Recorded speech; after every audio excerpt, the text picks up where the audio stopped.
Sejam bem-vindos! A tempestade chegou mais uma vez nesse episódio do Cúpula Cast. Cá estou eu, o André. E aí, pessoal, tudo bem? Aqui é o Dude e hoje nós vamos falar sobre uma coisa bem complicada, só que nem tanto, apesar de talvez algumas pessoas já saberem o que se trata, né, André?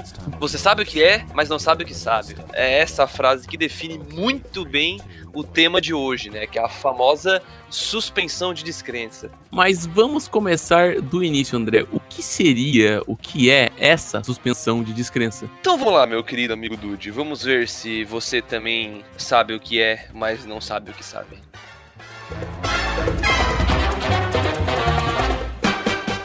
Então, meu querido amigo Dude, a suspensão de descrença, na verdade, ela é assim, eu não sou um crítico, eu não sou nada disso. Então, tudo que eu falei aqui foram coisas que eu já consumi aí, né? Já li a respeito na internet. Mas eu cheguei à conclusão, e pelo que eu li, é um elemento narrativo, né? E esse termo, ele se refere, cara, pra quem não conhece, na verdade, né? Ele é uma vontade voluntária, né? E atente-se muito no voluntário. De a pessoa, né? A pessoa que tá lendo ou assistindo alguma obra, né? Um filme, uma série, lendo um mangá, jogando um jogo, né? Então, essa obra vai te expor uma premissa e tu, como leitor, espectador, vai ter que aceitar isso. Ou às vezes engolir, né?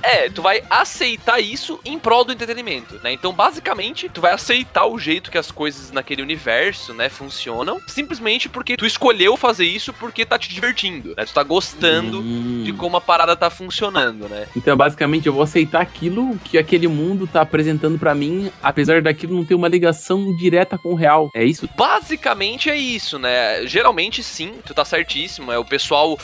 Qualquer obra fantasiosa ou qualquer obra de ficção científica, né? Não tem como fugir da suspensão de descrença, porque realmente é algo que não existe no mundo real, teoricamente, né? Então a gente, como espectador, como apreciador dessa obra, tem que ver aquilo e a obra tem o dever, né? O roteirista, o diretor, o escritor, o mangaka, seja lá quem for, tem o dever, né? Tem a obrigação de te convencer de que aquilo é bacana e que funciona bem e que vale a pena tu abdicar da crença, né? Porque suspensão de descrença nada mais é, se tu desmembrar a palavra, o termo, né? Suspensão de descrença é literalmente isso, suspender a descrença, o oposto de crença, né? Que é o quê? Da lógica, o oposto disso. Então, tu tem que suspender o oposto da lógica. Tá, tu pode me dar um exemplo bem claro, assim, que todo mundo conhece, talvez eu conheça, pra mim ter um entendimento melhor sobre isso? Bom, a gente tá na cúpula do trovão, né? Então, nada mais justo do que no Cúpula Cast, no caso, nada mais justo que a gente usar uns exemplos de animes. Mas,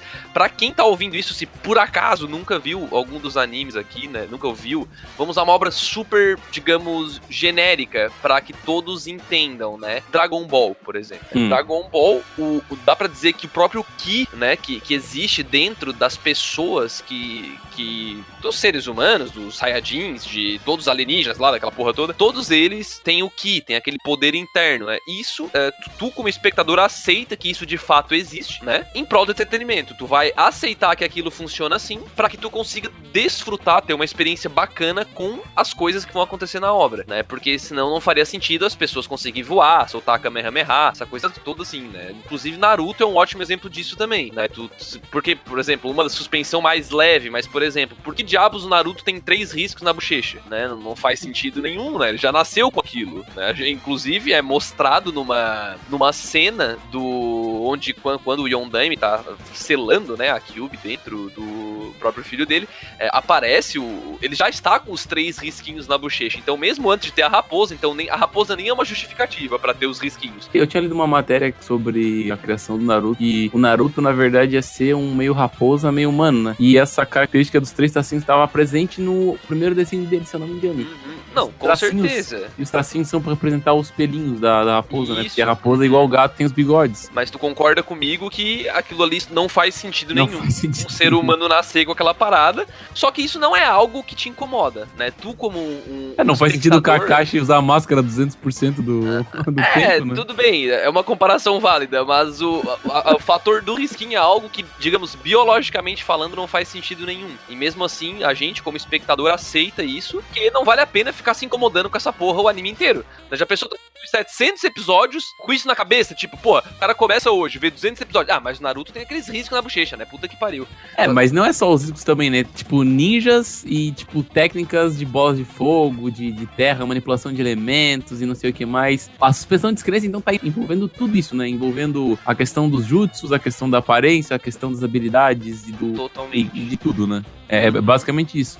Faz parte do universo, né? Então Bleach e One Piece também, que são obras bem reconhecidas pelo público e que tem diversos episódios, elas também estão dentro desses aspectos da suspensão de descrença, não é? Com certeza. Todas essas que apresentam Ki, Heiatsu, Chakra, esse tipo de energia interna que, digamos que na prática, na vida real, até que se prove o contrário, não existem, né? Tudo bem, eu não sou um cara muito, digamos, religioso, assim, o pessoal que dizem que lá para os orientais, o pessoal, mais aquela história de energias internas, os chakras e a acupuntura e tal. Tem gente que acredita muito nisso. Os monges acreditam bastante nisso. Então, realmente, quem sou eu aqui? Não tô aqui desmerecendo ninguém, né? Mas pelo menos o senso comum nos diz que não existe, né? Os monges vão te atacar. É perigoso, né? Eu não quero arriscar. Os caras soltam. Os caras chegam no Hadouken aqui, o cara, nossa, não tem nem como, né? Inclusive, né, Dude, algumas outras obras que a gente pode estar citando aqui seriam, por exemplo, hoje eu acho que foi hoje mais cedo, a gente tava conversando sobre Dr. Stone, né? Aí o André tem duas opiniões bem distintas, né? Que um odeia e outro gosta pra caramba. O fator em Dr. Stone que me fez perder o tesão pela obra foi justamente a suspensão da descrença. Eu vou justificar por quê. Todo mundo que aqui já assistiu, acho que até o episódio 3, acho que é no 3 ou no 2, Dude, aquela cena do Tsukasa. É no 2 ou no 3, acho que até no 2, tá? Que eles vão lá e eles... Bom, tudo bem, se você não viu o episódio 2 de Dr. Stone, eu vou falar e você não escuta, então tampa o ouvido aí. Mas é um spoiler bem leve, cara, não é algo super muito... leve, mas é super leve. Eles, o Senko e o... Como é que é o nome do amigo dele? Taiju. Eu não lembro o nome dele. Pra mostrar o quanto tu gosta. Faz muito tempo que ele não aparece. Eu não lembro, cara. Mas enfim, eles despetrificam lá o cara do segundo ano lá, o Tsukasa, que é super modelão, fortão, caralho A4, o aluno exemplar, o colegial mais forte, sei lá, aquela bestalhada toda lá. E aí eles despetrificam o cara e eles estão cercados por leões. A obra, pra mim, um problema mora aí por quê? Porque a obra te promete, pelo menos parece, que a premissa vai ser uma parada super séria, né? Não vai ser uma comédia. Eu senti muito isso. Eu posso estar super enganado e entendi muito mal a premissa da obra, mas pra mim tava claro que ia ser uma pegada séria, né? Até porque falava de ciência, né? Exatamente. E pra mim, se o cara vai brincar com ciência, não dá pra ficar entregando bobagem, né? Na minha opinião. Bobagem não, é que eu digo, coisa meio sem sentido, né? Aí, nessa mesma cena, o Tsukasa é despetrificado, ele levanta e ele dá um soco no leão e ele derrota o leão, assim, bizarro, assim, o cara... Eu admito que essa foi a parte mais forçada de Dr. Stone, né? Só que, André, pra mim, o mais pesado dessa parte não é o soco no leão. O soco no leão eu aceito de boas, cara. Pode ele se despetrificar depois de, sei lá, milhões de anos, entender a situação e dar um soco no leão, tá ligado? Foi tipo... Sim. Ele acordou, entendeu, deu um soco no leão. Total. Pra mim, ainda o soco no leão sobressai isso porque, porra, é um soco no leão, velho. Tá ligado? Tipo, o leão sai voando embaixo de uma árvore, até bizarro, sabe? Não faz sentido nenhum, na minha opinião. É do ensino médio ainda. Aí a partir daí eu sabia, eu já entendi que o anime não ia ter uma proposta super séria, né? Porque... E aí, a partir daí, tudo bem, eu comecei a digerir um pouco mais a obra. Não sou muito fã, né? Devido a outros problemas que eu encontrei ao longo dela, mas a gente fala mais sobre isso no nosso cast sobre Dr. Stone. Mas foi ali que ela, pra mim, né? Isso até se aplica um pouco na nossa regra de 3, né, Dude?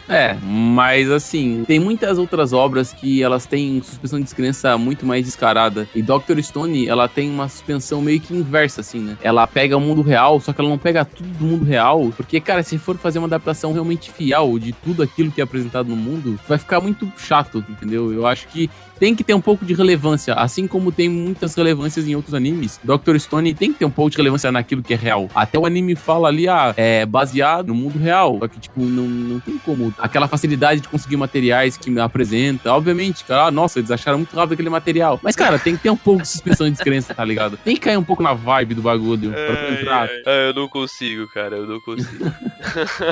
Mas eu admito que, a leitura é muito melhor que o anime. Parece que entra mais, tá ligado? Assim como Black Clover, até se tu quiser citar Black Clover e Dr. Stone são duas animações que eu não consigo ver animação. Eu prefiro ler do que olhar um anime, entendeu? O Black Clover, antes eu até citei regra de 3, né, e a gente até não situou o que é, mas a gente brinca aqui na cúpula com uma regra de 3 que a gente tá meio que criou pra gente mesmo, que é assim, se a obra tem aqueles seus 12, 24 episódios, né, ela tem que até em 3 episódios deixar claro pra ti o que ela quer entregar, né, então temos alguns casos que fogem dessa curva, né, animes gigantescos como One Piece, Naruto, né, é difícil, apesar de eles fazerem isso muito bem. Mas tem até animes curtos que demoram pra entregar o produto. Demoram, o Steins Gate, por exemplo. Steins Gate é um ótimo exemplo disso, ele demora muito pra conseguir te mostrar o que de verdade é o anime, né, demora até demais, muita gente dropa por conta disso, apesar de ser um dos melhores animes de todos os tempos, né? Acho que é o meu favorito. Hoje em dia eu faço isso, mais ou menos, né? Muitos eu dropo até no primeiro, né, que foi aquele caso daquele We Never Learn Boku Ben lá, que, puta que pariu, cara. Aí o Domestic no Kanojo lá. Domestic no Kanojo eu fiz questão de assistir inteiro pra poder falar merda, velho. A mentalidade do protagonista tem que ter uma suspensão de descrença, né? Porque é irreal Porque o cara é muito burro, tu tem que aceitar que ele é burro. Tem que aceitar que ele é burro, mano.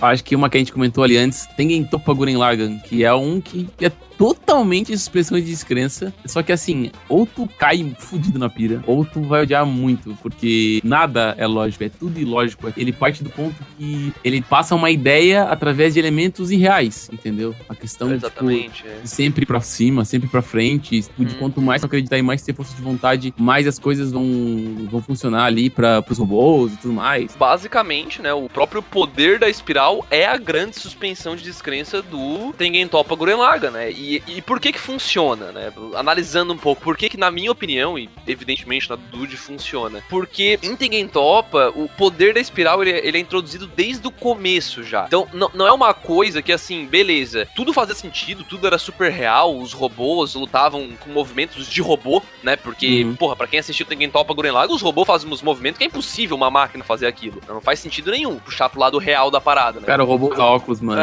Cai um óculos voando, Kamina naquela cena, pega o Lagann, enfia na cabeça do Guren e eles se fundem do nada, tá ligado? Tipo, isso é Tengen Toppa Gurren Lagann. Então, se tu assistir e não conseguir comprar esse peixe que o anime quer te vender, então realmente tu vai dropar e tu não vai gostar, ou tu vai assistir e não vai gostar.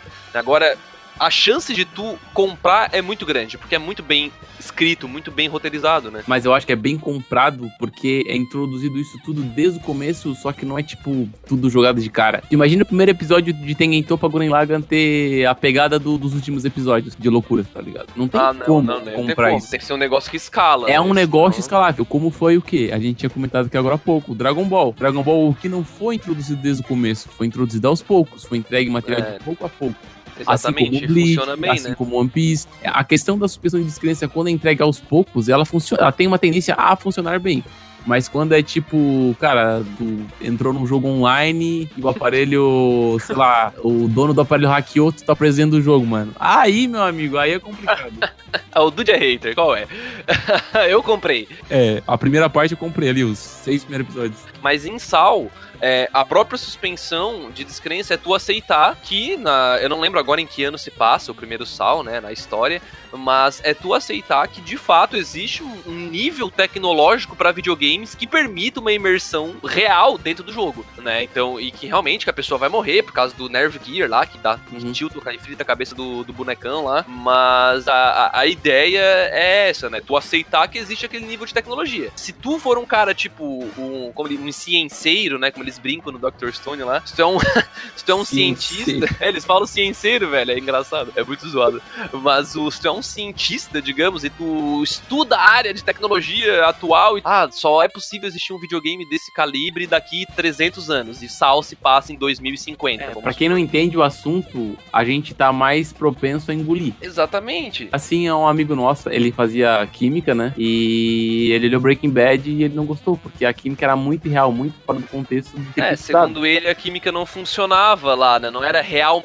daquele jeito. Então, e como Breaking Bad, como Breaking Bad, todo o plot gira em cima da droga que eles produzem, né? E segundo ele não fazia sentido, nem eu nem o Dude somos cienceiros, hein?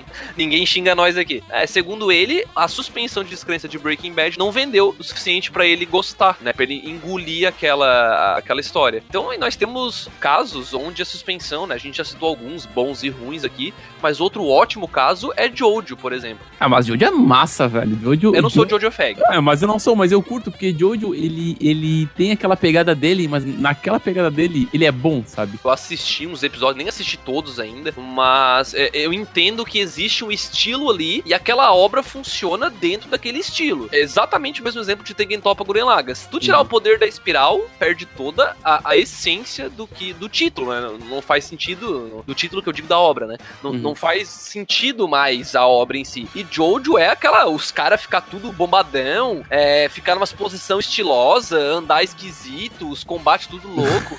A ideia é ser assim, não é fazer sentido, né? Mas você tem que parar pra ver que o mangá de Jojo é de 1980 e alguma coisa. Eu não vou saber precisamente, mas... É velho, né? É velho pra caramba. E naquela época, a pegada era outra, né? Tava naquela época de filmes de Hollywood com caras bombados, eles estavam nessa pegada. Hokuto no Ken, naquela época, fazia sucesso. Então, Jojo meio que foi um pouco do reflexo disso. E com o passar dos anos, as partes passando, ali pela parte 4, que já era em 1992, por ali, eu acho, 1990, já tinha outra pegada, não tinha mais essa cara de caras bombados, sabe? Os caras pararam de ser, tipo, bodybuilder, né? Mas mesmo assim, ainda tem muitos ainda tem muitos aspectos de suspensão de descrença, mas que são introduzidos aos poucos e você acaba aceitando, como os stands que foram introduzidos ali na parte 3 e você acaba comprando essa ideia. Não concordo plenamente, não assisti, mas concordo. Tem um nessa lista aqui que a suspensão de descrença é ingolível. Ele começa bem, na minha opinião, só que chega no final ele jorra a tinta pra tudo aquele lado. Fugir totalmente da casinha, que é Darling in the Franxx. Nossa, pensa numa bosta e joga no ventilador, assim. Não, cara, Darling in the Franxx chegou com uma promessa fodida de ser, tipo, um puta anime. E fez um puta sucesso na época que lançou, né? O começo é incrível, mano, incrível. A história e tudo mais, tu acaba comprando a ideia do planeta igual a Tengen Toppa Gurren Lagann. Ele tem um começo parecido com Tengen Toppa. Ele começa com um mundo cheio de mistério. Tem uma mitologia própria ali, né? Que é interessante, de fato. Só que não, ele começa com uns negócios nada a ver, tá ligado? É uma bagunça. Quem já viu sabe do que a gente tá falando, né? Se você gostou, cara, tudo bem. Mas, porra, é muito bagunçado, cara. O negócio começa numa proporção... Eu ouvi muita gente comparando Tengen Toppa Gurren Lagann com Darling in the Franxx, inclusive amigos nossos, o que me decepciona muito. Mas assim, o começo, como o Dude falou, o começo é um começo, digamos, morno, ok, um começo que promete, tem um desenvolvimento bacana, começa a desenvolver o personagem aqui e ali, aí tá encaminhando pro final, cara, é impressionante. Eu acho que até o Alexandre Esteves, lá do, quem não conhece o canal, o Jumentossauro, eu acompanho bastante, eu compartilho de muitas opiniões dele, ele fala que Darling in the Franxx, a partir ele tava numa nota, e a partir do episódio 19, eu acho, o anime perdeu 1 ponto de nota pra cada episódio que passou, de tão maluco que foi ficando, sabe? Então foi escalando pra proporções muito doidas, e o grande problema que mora aí é que isso não foi trabalhado desde o começo do anime, como foi em Tengen Toppa, com as coisas absurdas acontecendo desde o começo. Então, pra mim, é aí que mora o problema, né? Eu até brinco, que a gente aqui gostou muito, né? Eu, quando estudei sobre esse assunto um pouco, eu expliquei pro Dush o que era, tal. Porque, no fim, inclusive é o título do meu artigo, é que você sabe o que é, mas não sabe o que sabe, né? Então, todo mundo sabe o que é suspensão de descrença, mas não sabe que isso é uma suspensão de descrença, né? O que é a expressão suspensão de descrença. E eu até brinco lá dentro que isso é um tópico lá, que é quando o autor, o roteirista, o diretor, ele vai dar comodidade ao erro, né? Que ele acha que por introduzir uma coisa maluca ali, um jeito maluco de tratar o universo que ele criou, que ele desenvolveu desde o começo, e ele dá uma virada muito maluca e que não condiz com o jeito que o universo conversava contigo até então, sabe? Eu acho que assim, André, no Darling in the Franxx foi que a loucura, né? Tipo, a suspensão de descrença tava batendo um teto. E a partir do episódio 19, ele quebrou o teto e, mano, ele deu um pulo lá na lua, entendeu? É que é uma linha tênue, né? É uma linha tênue. Tu tá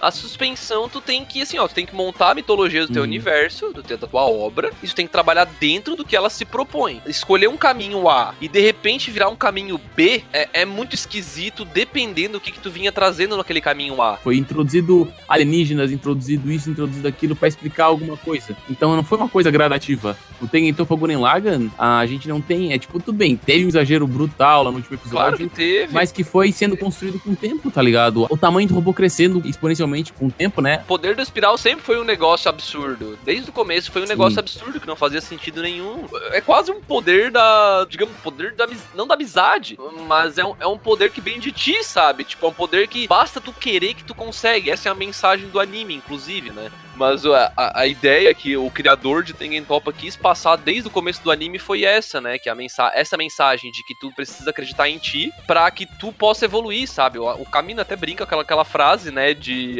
não acredite em mim, não acredite em você, acredite em mim que acredite em você, né? Então, essa é a pira de Tengen Toppa. E ele brinca com isso desde o começo, diferente de Darling ou diferente de outras obras, né? Que do nada tomam um rumo completamente inesperado simplesmente pra justificar alguma coisa que aconteceu ao longo da história, né? Uhum. E que não é mais justificável, sabe? Que não faz mais sentido pro universo daquela obra. Inclusive, eu cito isso naquela análise do Bunny Girl, né, do Dito. Você chegou a ler, né? Sim. Comparei muito as obras, né, do Bunny Girl e do Monogatari, né, da série Monogatari. Quem não conhece nenhuma das duas, azar. Em Bunny Girl, na minha opinião, eu comprei no começo aquela síndrome da adolescência, só pro primeiro caso, porque a partir do segundo caso, né, da segunda garota envolvida lá com a síndrome, pra mim, as explicações são muito... Eles tentam puxar pra um científico, né, que parece uma ficção científica, só que ao mesmo tempo eles não fazem questão de deixar, digamos, de explicar a ciência através de uma ficção, porque o que eu quero dizer com isso? Eles tentam justificar com teorias até, acho que se não me engano, quando eu pesquisei, o termo é físico-científico, não, filosófico-científica, sei lá, uma coisa assim, que é o Laplace, que é o gato de Schrödinger, esse tipo de teoria. Essas teorias são teorias que existem no nosso mundo real hoje,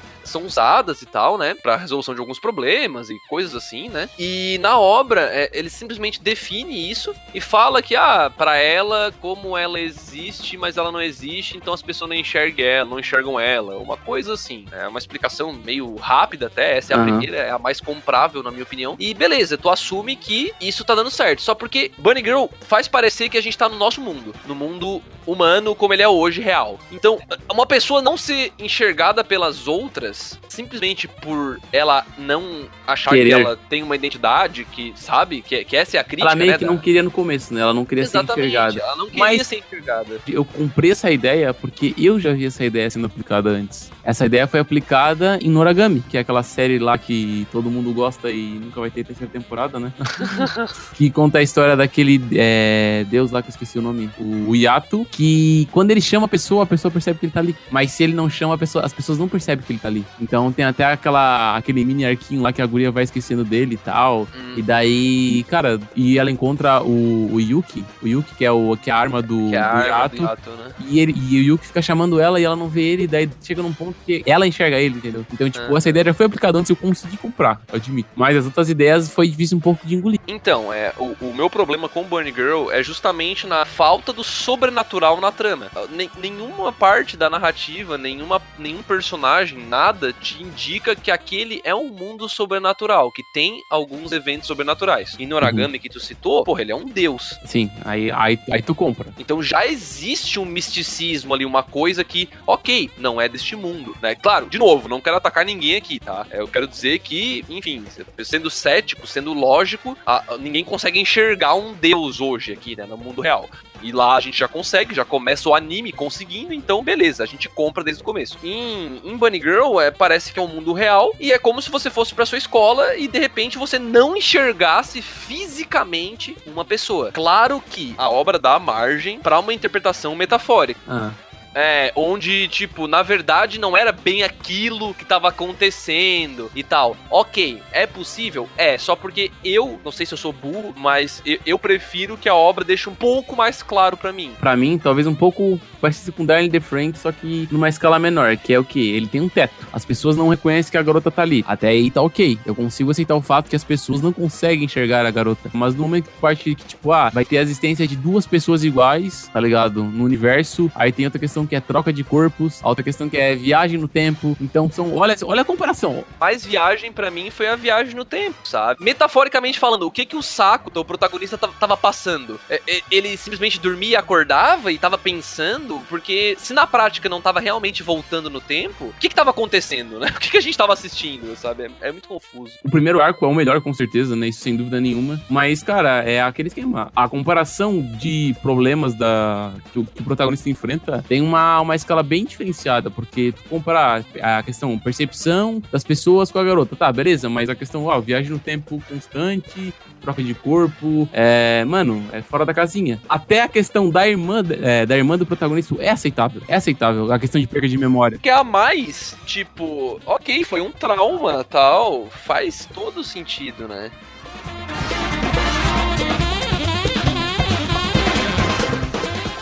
Ô André, agora me explica um negócio aqui. A suspensão de descrença, ela tá ligada com todo aquela resposta do autor pra uma solução de um problemaço? Por exemplo, tem um vilão muito forte em Dragon Ball. O Goku vai lá e tem outra transformação pra resolver esse problema. Isso é suspensão de descrença? É difícil dizer, né? Pra mim, como eu falei, ninguém é especialista aqui.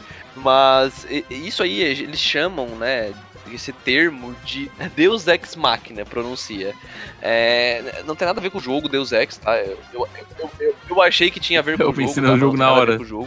E o que seria esse Deus Ex Machina? Ele é essa solução narrativa bizarra que, pra mim, é o extremo da suspensão de descrença. Então, é a hora que o responsável pelo roteiro, pela história, extrapolou, ele passou dos limites. Exatamente o exemplo que o Dude deu, né? Na minha opinião, pelo menos. E claro que cada pessoa tem o seu medidor, né? De quanto de Deus Ex Machina que consegue engolir, né? Tem gente que quando a pessoa fica quanto mais crítico tu vira, menor fica esse nível, né? Então tu começa a engolir cada vez menos coisas absurdas. Então, por exemplo, Dragon Ball é um ótimo exemplo disso. Sempre que tá garrando a merda ali, o Goku, ou seja lá quem for, aparece uma transformação nova, super, hiper, mega foda e dá um pau no vilão. Tu com certeza consegue pensar em algum exemplo, quer ver? Pensar outro exemplo de Deus Ex Machina? Deixa eu ver, sei lá, o Ichigo tirar outra transformação do saco.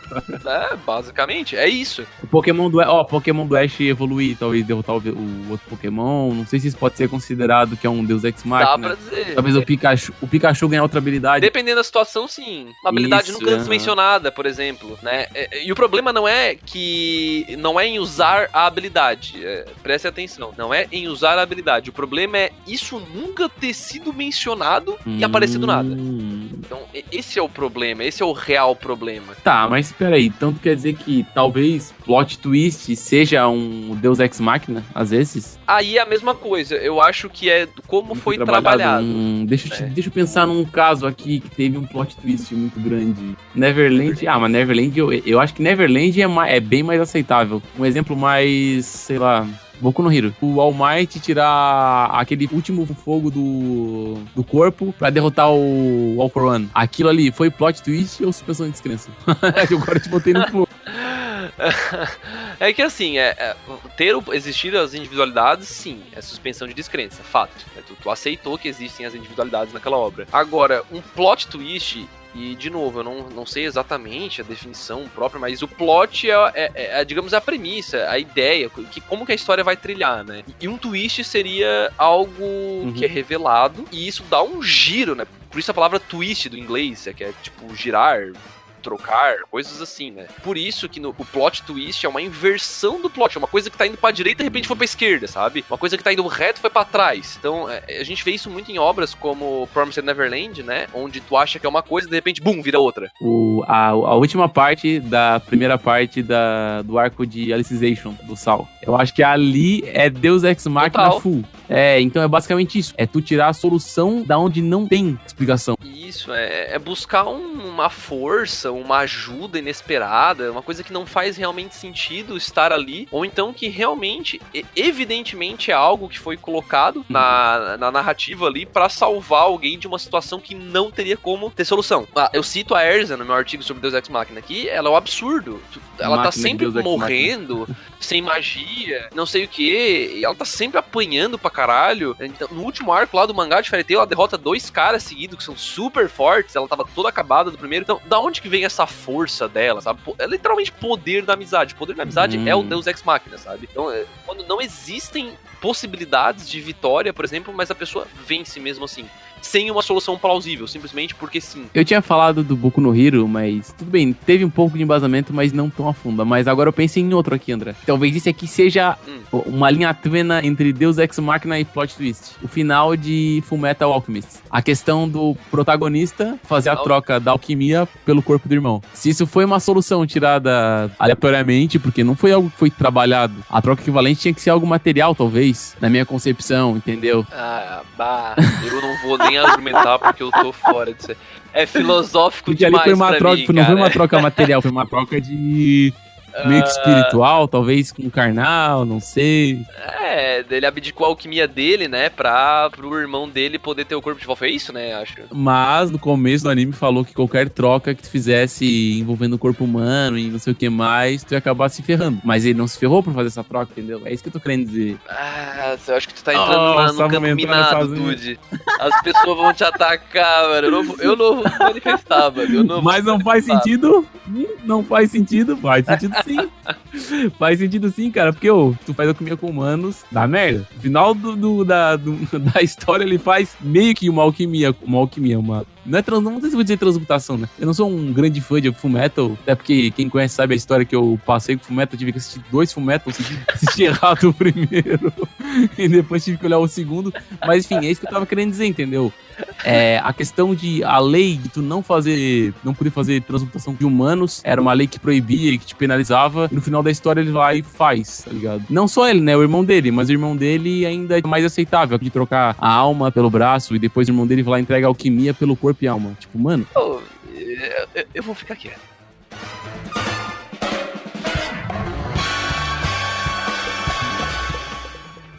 Então agora, Dude, eu gostaria assim que a gente falou bastante coisa aqui nesse podcast de hoje. Eu tô com medo de deixar as pessoas um pouco confusas.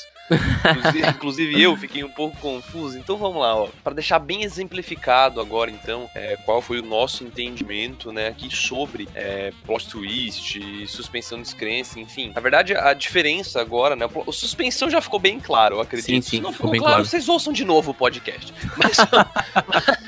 Mas o plot twist e o Deus Ex Machina, eu acho que pode ficar mais claro via um exemplo bem clássico aqui, né, do anime. Vamos usar o Neverland aqui, né, que a gente já citou, mas vamos falar mais de calma sobre. Não lembro se agora é exatamente o primeiro arco ali e tal, mas é um dos primeiros plot twists do anime, quando o Norman tá tentando descobrir quem é o espião, né, Dude? Tu lembra dessa parte? Ali a parte que envolve a menininha de óculos e o garoto mais alto. Isso, exatamente.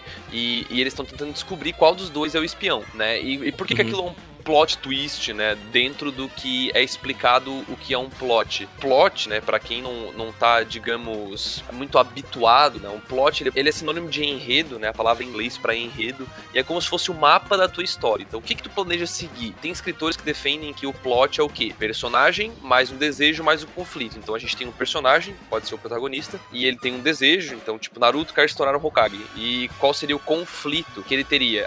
Todas as dificuldades que ele passa pra crescer lá dentro, né? Que ele não tem paz, enfim, não conseguiu usar os chakras direito por causa da Kyuubi, aquela história toda. Então tem vários conflitos ali que vão ser desenvolvidos e trabalhados pro personagem conquistar o desejo dele. Esse é o plot, tipo um escopo do que vai ser feito na tua história, né? Tudo que tá dentro ali, arcos e mais arcos de batalhas contra outras facções que aparecem, isso é tudo desenvolvimento da história, né? Então, voltando pro Neverland, a ideia, por que é um plot twist o fato do Norman ter revelado que o verdadeiro espião era o Ray e não era nem o carinha que não lembro o nome agora e nem a outra guria, né? Por que isso foi um plot twist? Porque todo mundo que tava assistindo apostou as fichas ou no carinha ou na guria, né? Tipo, nossa, eu apostei 200% na guria, cara. Na guria, não, sim, é essa também. Guria, cara, essa Total. guria. E a narrativa, ela faz questão de incriminar a guria também, né? Tem hora que mostra a guria falando com a mãe e tal. Então, tudo dá a entender que é ela, sabe? E tem gente que não, tem gente que justamente pela narrativa ter apostado nela, quer dizer, tentado incriminar ela, o pessoal achava que era o outro cara. Só que ninguém em hipótese alguma, apostou no Rey. Ninguém fez isso. Então, por isso que é um plot twist, é quando ele quebra totalmente a expectativa de quem tá assistindo. E né? faz Então, sentido, né? E que faz perfeito. Tem que fazer sentido. Tem que fazer sentido, não adianta só jogar, tipo, não, é essa aqui, ó, é esse aqui que é o bandidão. Todo aquele lance do que o Norman falou pro Rey que escondeu a chave, não sei aonde e tal, aquela história toda, né? Se nada disso tivesse sido apresentado e o Norman simplesmente olhasse pro Rey e falasse, não, cara, tu é o espião, tá? E sem prova nenhuma, nada levou ele a pensar naquilo, sabe? Não faria sentido pra obra, porque o Norman é um dos melhores amigos do Rey, né? Então, e eles se amam e continuam se amando mesmo depois disso, né? Mas deu pra entender, eu acho, onde a gente queria chegar aqui, né? E isso seria tipo um Deus Ex Machina. O Norman, assim, recebeu uma mensagem divina dizendo que o Rey é o espião, né? Então, essa seria a grande diferença entre o plot twist e o Deus Ex Machina, né? E a gente juntou alguns exemplos, né, Dude, aqui pra simplificar um pouco melhor ainda, né? Então, Dude, me traz aí obras que trabalham muito bem o plot twist. Obras que trabalham muito bem plot twist, eu acho que não podemos deixar de comentar Shingeki no Kyojin, que eu acho que é uma das que mais trabalha bem essa questão, tanto na primeira temporada quanto na última, né? A gente não vai entrar muito em detalhes aqui pra não dar muitos spoilers, porque esse cast já teve bastante já, né? Já fora que Shingeki, tudo que tu fala... Tudo é plot twist lá. Tudo tu acha que tá indo pro lado, de repente vai pro outro. Então qualquer coisa que a gente fale aqui é...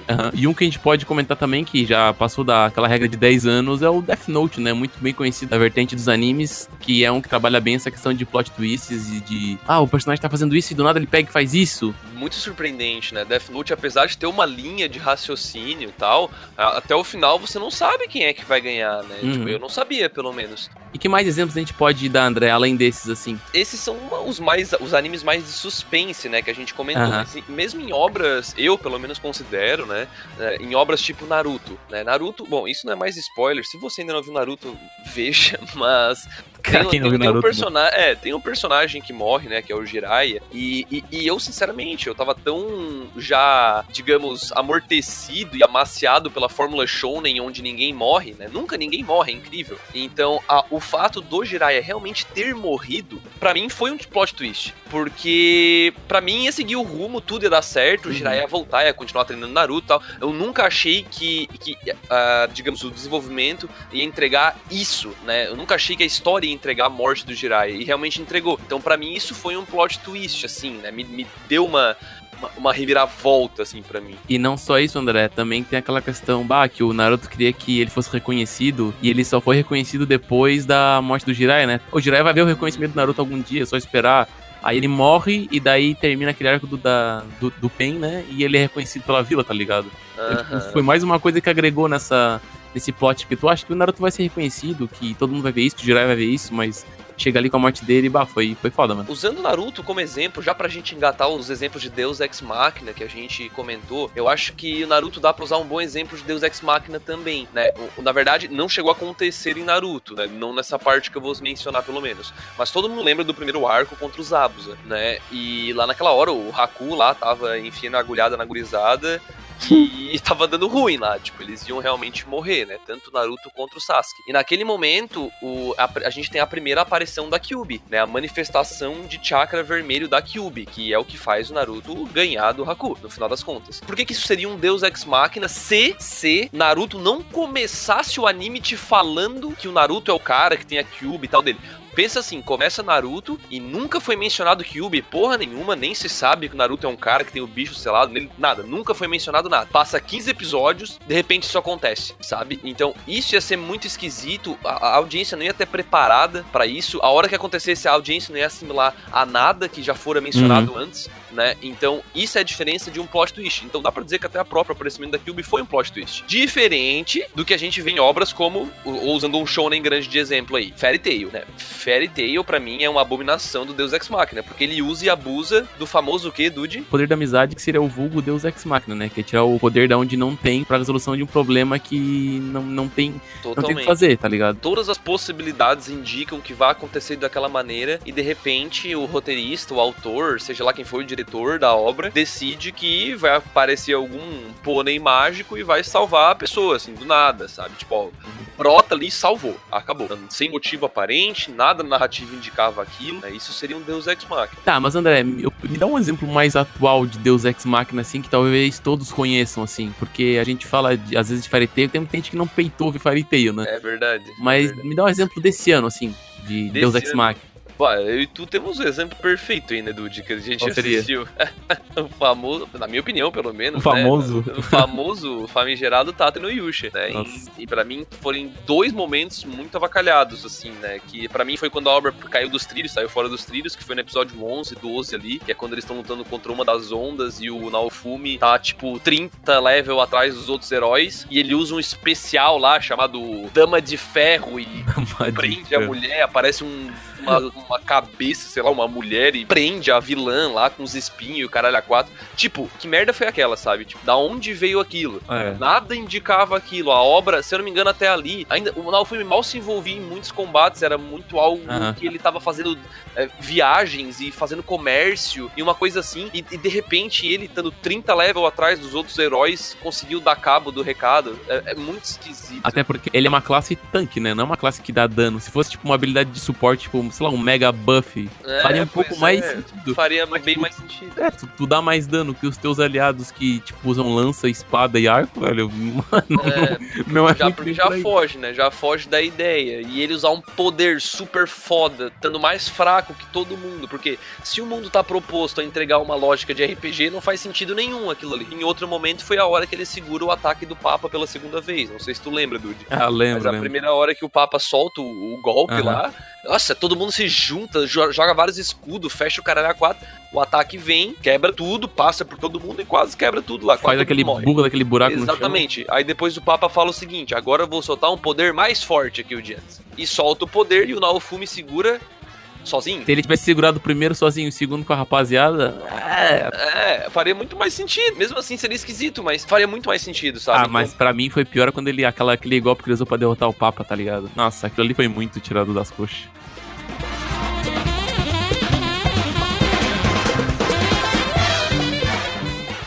Acho que também outro exemplo muito usado, mas eu não sei, esse aqui me deixou com dúvida.